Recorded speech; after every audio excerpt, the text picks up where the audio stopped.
Hello, my name is Jeffrey Green. I'm an artist from Bangor, Pennsylvania.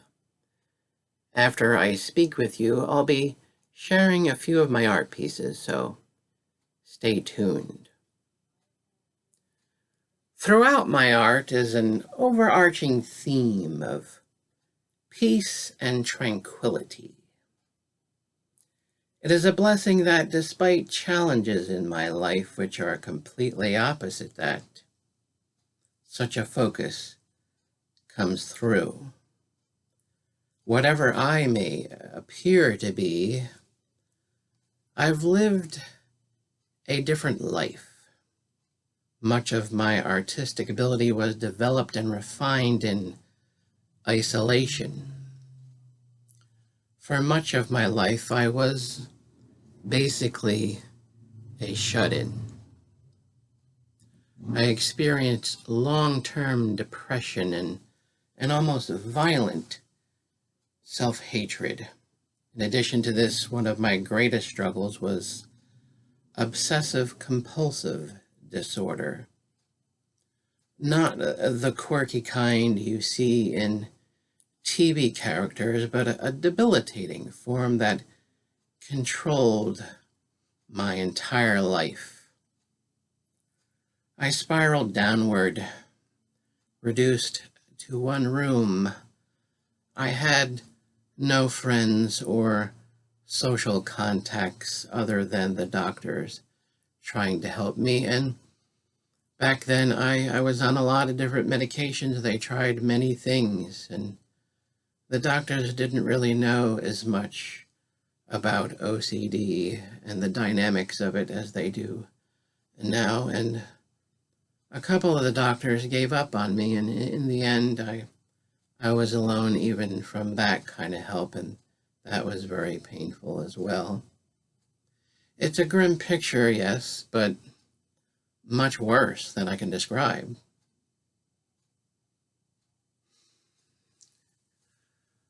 I'm being a little vulnerable here. While most people were graduating, beginning careers, and working, getting married, and having children, I was alone in a dark hole, deeply ashamed of who I was and my life. Both then and now, art has been what has occupied my time. Today it is a means of reaching out to the community. It's been such a blessing. It has been a long road. I can look back at this point in my life where I have a measure of wholeness. It did not happen overnight. God had a lot of deeply ingrained and deeply buried lies to heal in me. For much of my life, any concept of getting better was foreign to me. Yet over a lengthy time period, God systematically transformed this darkness into a productive life, one in which in Christ I have great joy.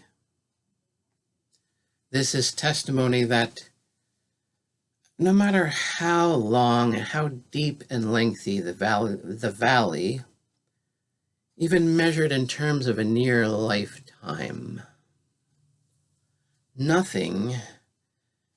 nothing that God cannot do in His grace. Emotional and mental problems can cause a great deal of shame. Some may ask us, why don't you just get over it?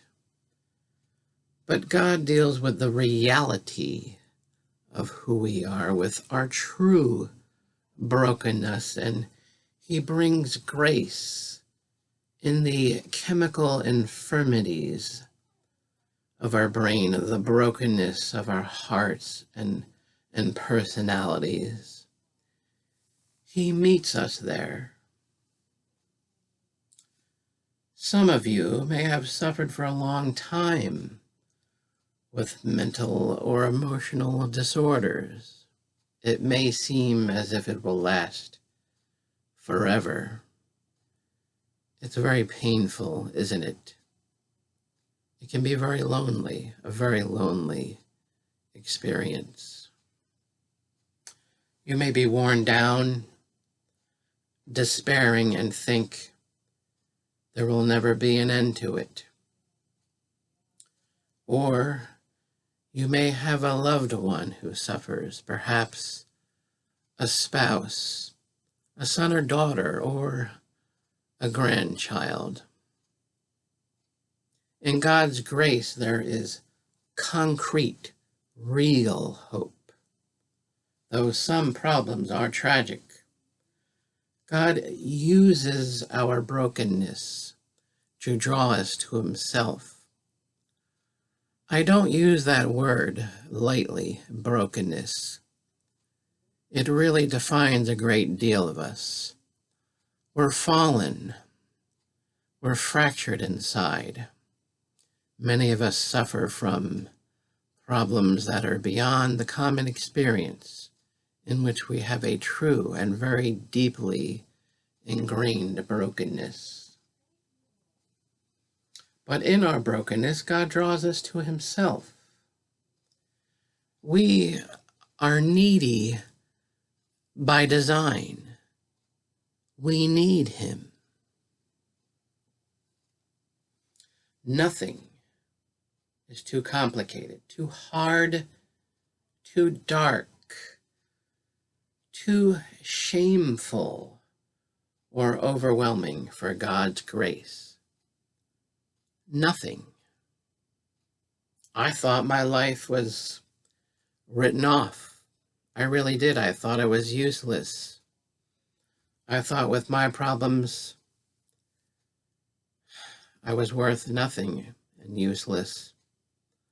But I found out I was wrong. God met me in that brokenness. He met me in the reality of that brokenness. With his grace and his mercy. If you are broken and in pain, my heart goes out to you. It is okay to be different. It really is. Sometimes I think we need to hear that. It's okay to be you. It's okay to be different. God created you. You have value. You're not an accident. You're not defined by the sum total of the problems in your brain, of your emotional brokenness. You're not defined by that. You have real value because God created you. And not only that, you have so much value. God's Son died for you. Jesus said, I came that they may have life, and have it abundantly. In 2 Timothy it reads, for God hath not given us the spirit of fear, but of power and of love and of a sound mind. God can transform us. The trial, the darkness, the brokenness, the things that bring us to an end of ourselves can be a window where God meets us, where we empty our hands, where we admit we're sinners and we need God. We need him to save us.